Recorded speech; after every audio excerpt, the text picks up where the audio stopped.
Baiklah, bertemu kembali. Minggu ini, AFI Investment Bank memberi perhatian terhadap sektor perbankan yang harga sahamnya dijangka meningkat dalam masa terdekat. Ia berdasarkan jangkaan peningkatan pembiayaan dan pinjaman 9% tahun ini. Ia ditambah peningkatan kecairan dalam sistem perbankan yang mencukupi.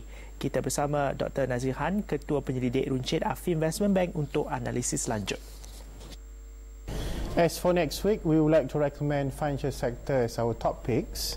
We believe financial sector has a lot of catalysts at this moment to trend higher. We can see that the loans growth has been fantastic over the last 2 quarters. The latest quarters we see the overall loans growth is about 12%. And we can see across the board, all the loans has gone up by double digit. Household loans goes up by 13%. The business loan in the system also went up by 10%. Liquidity is ample in the financial sectors. We see deposit is huge to support the loans in the future. Although we see that the money in the system has gone down from 300 billion ringgit to 285 billion ringgit, the financing ratio remains very, very good at 88%. We all understand that Bank Negara has already raised the SRR from 1% to 2%. We see the impacts has been relatively muted on the loans application.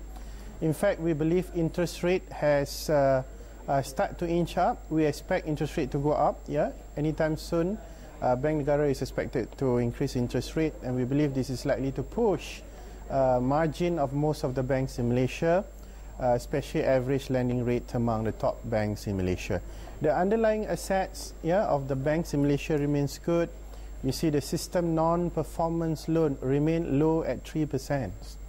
Given that, we are definitely overweight on this financial sector, because we believe financial sector will be the main proxy for the economic recovery, especially when we see that now we are approaching towards the general election in Malaysia.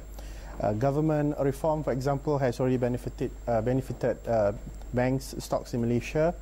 We see most banks have a good regional exposure to the fast-growing region, especially in Indonesia and Thailand. We see Islamic banking has made significant contributions to most banks in Malaysia. Going forward, we are bullish on 2 banks. The first one is RHB Cap, and the second bank that we like to recommend is Alliance Financial Groups. For RHB Cap, the target profit is 10 ringgit. We believe it's relatively cheap, with revenue stand at 4 billion and net income of 1.7 billion. The PE stand at 12, which is relatively undemanding at this moment. The price to book is 1.7, which is just average. We think RHB Cap is a good buy at this moment, with 10 ringgit as the target. Their retail market campaign has been very aggressive lately. This can be a major boost for the banking stocks in Malaysia. The other one is Alliance Financial Group. We are recommending a buy with a target take profit price at 4 ringgit. We see that this is one of the banks that have one of the lowest cost of funding in Malaysia.